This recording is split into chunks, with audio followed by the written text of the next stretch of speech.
मित्रों नमस्कार। हमारे एस्ट्रोसोल कार्यक्रम में आपका बहुत बहुत स्वागत है। मित्रों, अभी तक हमने आपके सामने विंशोत्तरी महादशा के ऊपर विभिन्न प्रकार के टॉपिक्स पर चर्चा की कि किस प्रकार से विंशोत्तरी महादशा विभिन्न ग्रहों के या भावों के अंतर्गत बनने वाले योगों के द्वारा जातक को प्रभावित करते हैं। इन सभी योगों के बारे में हमने चर्चा की कि किस प्रकार से किन योगों के द्वारा जातक धनवान बनता है और किन योगों के द्वारा जातक धनहीन बनता है। इसी चर्चा के दौरान हमने ये पाया कि जन्म कुंडली के जो महत्वपूर्ण और जो शुभ भाव हैं, पहला, चौथा, सातवां, 10वां, 5वां और 9वां, इन भावों के स्वामी अर्थात इन भावों के स्वामी और शुभ ग्रह अपने आप में ज़्यादातर शुभ प्रमाणों को, शुभ परिणामों को ही हमारे सामने प्रकट करते हैं। इन भावों के स्वामियों की विभिन्न प्रकार से शुभ भावों में ही युति होने पर हमारे लिए लाभकारी स्थितियों का निर्माण होता है। और यदि इन्हीं भावों में या इन्हीं भावों के स्वामियों के साथ त्रिषडाय या त्रिक भावों के जो स्वामी हैं, उनके साथ में यदि इनकी युति बने या इन पर दृष्टि संबंध हो, तो उस स्थिति में जातक को हानि होती है, उसको वो लाभ नहीं मिल पाता है और वह ग्रह की जो दशा और अंतर्दशा है वो उसके लिए विपरीत परिणामकारी होती है।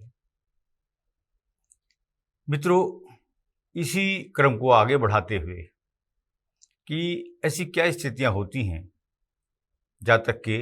जीवन में जब वह विभिन्न प्रकार की व्याधियों के द्वारा ग्रसित होता है, अर्थात उसको किन ग्रहों की किन परिस्थितियों के कारण उसको मानसिक या शारीरिक पीड़ाओं का अनुभूति होती है या उससे वो प्रभावित होता है और कभी अल्पकालिक और कभी दीर्घकालिक व्याधियों से वह ग्रसित हो जाता है। मित्रों, यद्यपि ये परिणाम कई बार विंशोत्तरी महादशा के उस काल के लिए होते हैं और उस काल के समाप्त होने पर धीरे धीरे स्वतः ही अथवा चिकित्सा के द्वारा समाप्त हो जाते हैं और कई बार ये दीर्घकालिक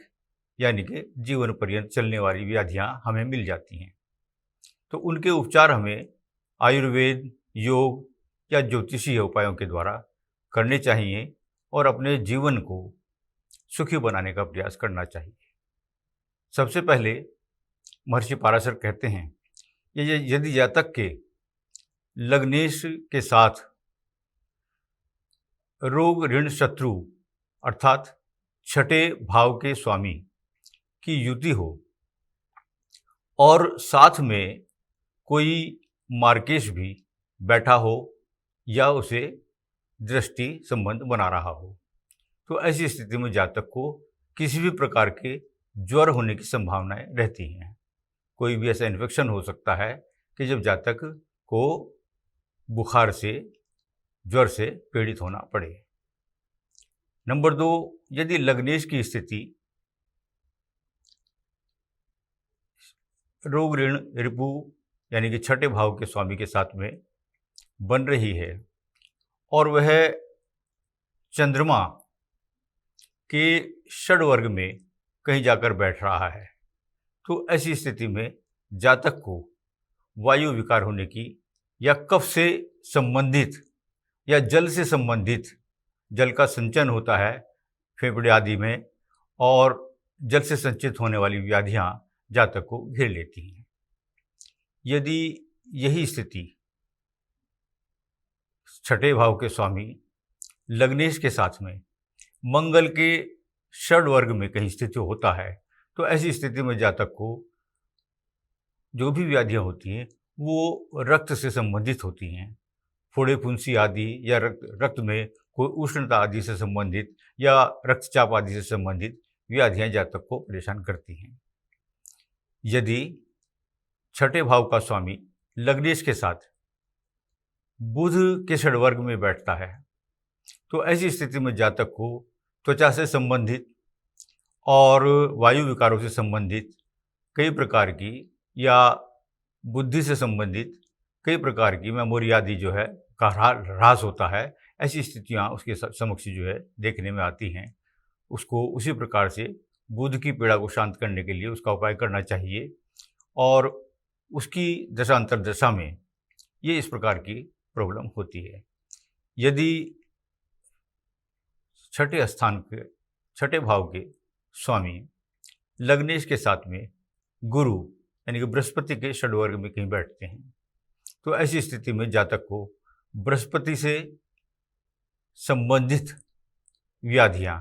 अर्थात लीवर से संबंधित या पेट से संबंधित, चूँकि लीवर से संबंधित और पेट से संबंधित इसलिए कहा गया है क्योंकि बृहस्पति जो है हमारे शरीर में लीवर का और पेट का ही कारक होता है। तो उससे संबंधित व्याधियां या सामाजिक रूप से ब्राह्मण या गुरुजनों से शापित या संबंध खराब होने वाली प्रॉब्लम्स का उसको सामना करना पड़ता है। तो ऐसी स्थिति में जातक को ब्राह्मणों का, गुरुजनों का और विद्वज्जनों का, माता पिता का सम्मान करना चाहिए और तत्संबंधित आयुर्वेदिक या यौगिक उपचार आदि से जातक को अपने लाभ की कामना करते हुए प्रयास करना चाहिए। इसी क्रम में इस चर्चा को आगे बढ़ाते हुए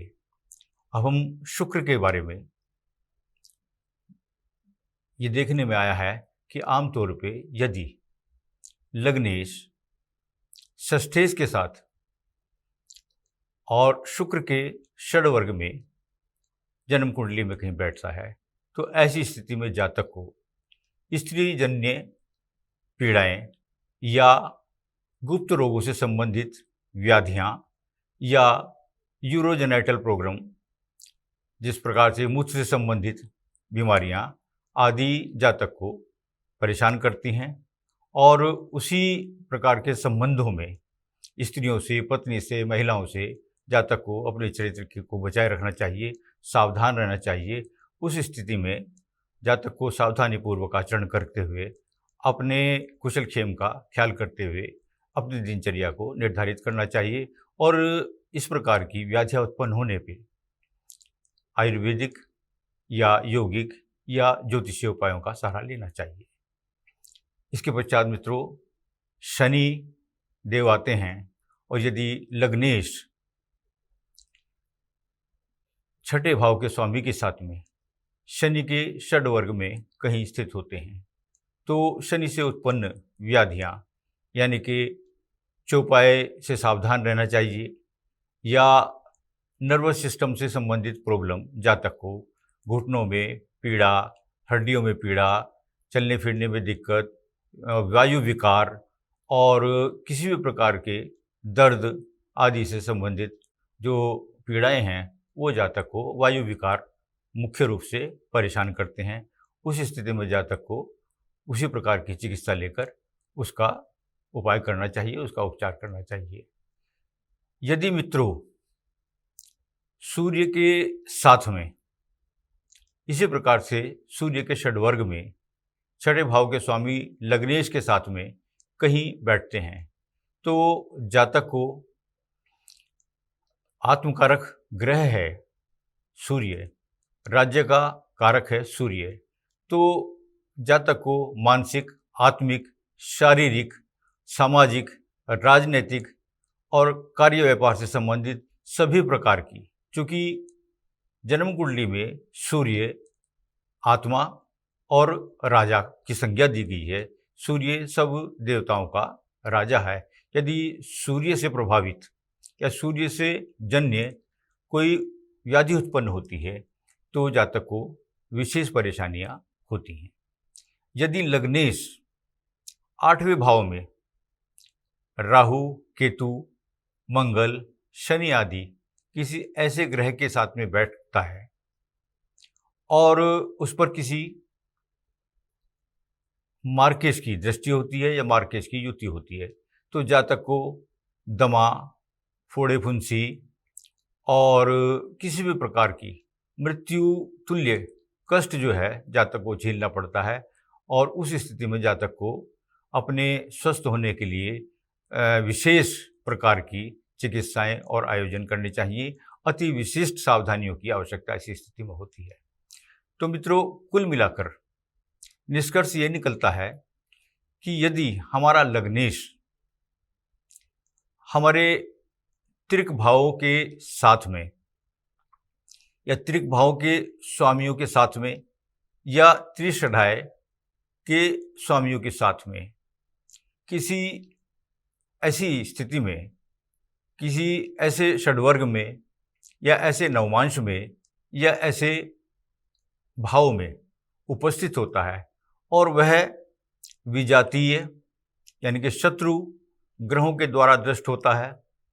या पाप ग्रहों के द्वारा दृष्ट होता है या नीच के ग्रहों के द्वारा दृष्ट होता है या किसी विधर्मी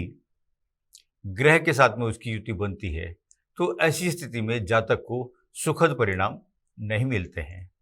वहीं यदि लग्नेश किसी शुभ भावों के स्वामियों के साथ में